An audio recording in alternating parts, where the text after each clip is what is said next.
السلام عليكم ورحمة الله وبركاته. النهارده بدأ في تطبيق جديد. حكاية بتقول يا صاحبي اللي يقول لك الفلوس بتيجي بسهولة اعرف انه غلبان ومستغفل ومستخبي وراه تفاصيل ما يعني ايه ما تقلقش على سرعتها.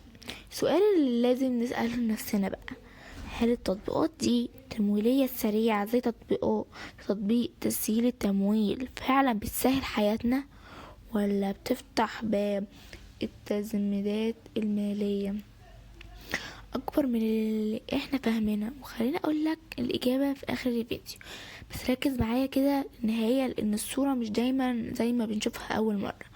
بص يا صاحبي، التطبيقات المالية بقت دلوقتي جزء أساسي من حياتنا، من أول دفع الإلكتروني حتى تقسيط تمويل فوري، وكل ده بيحصل من موبايل في ثواني بدل ما نروح بنوك ونقعد في طوابير. تطبيق تسهيل تمويل واحد من التطبيقات اللي بتدخل في الفكرة دي وبيقدم خدمات تمويلية أو تسهيل إجراءات حصول على تمويل بشكل إلكتروني وسريع. تطبيق تسهيل التمويل فكرته الأساسية إن هو يسهل على المستخدم وصول لخدمات مالية وتمويلية بشكل أسرع من الطرق التقليدية، وده بيخليه أجذب لأي حد محتاج حل سريع في ظرف معين. أول ما تيجي تستخدم أي تطبيق من النوع ده الموضوع بيكون بسيط: تسجيل البيانات، رفع المعلومات الشخصية، أحيانا المستندات، بعدها يبدأ تقييم الحال المالي أو الآلي.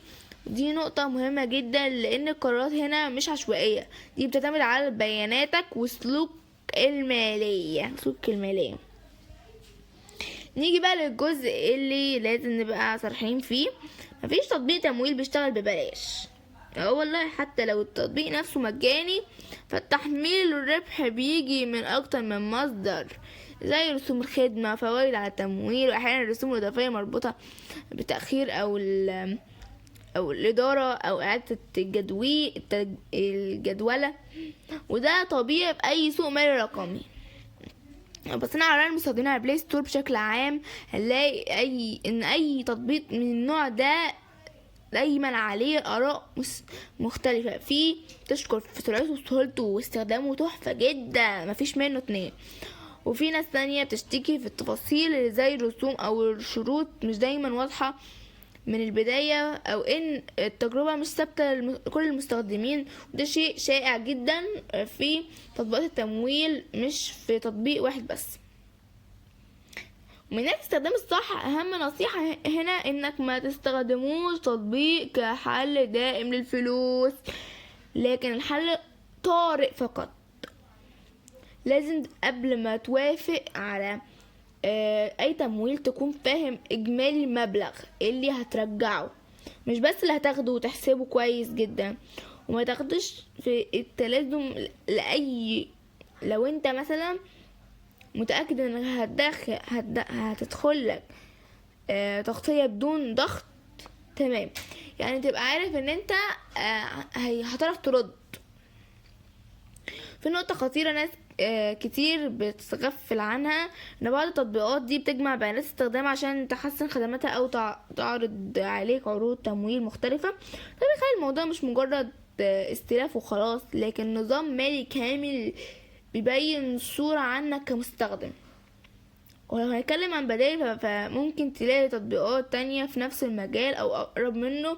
لازم التطبيقات التقسيط او التمويل الرقمي او المحفظة المالية كل واحد فيهم ليه نظام مختلف، بيركز على التقسيط، وفي اللي بيركز على الدفع الالكتروني، وفي اللي بيركز على التحويل. مقارنة دايما مهمة قبل الاختيار.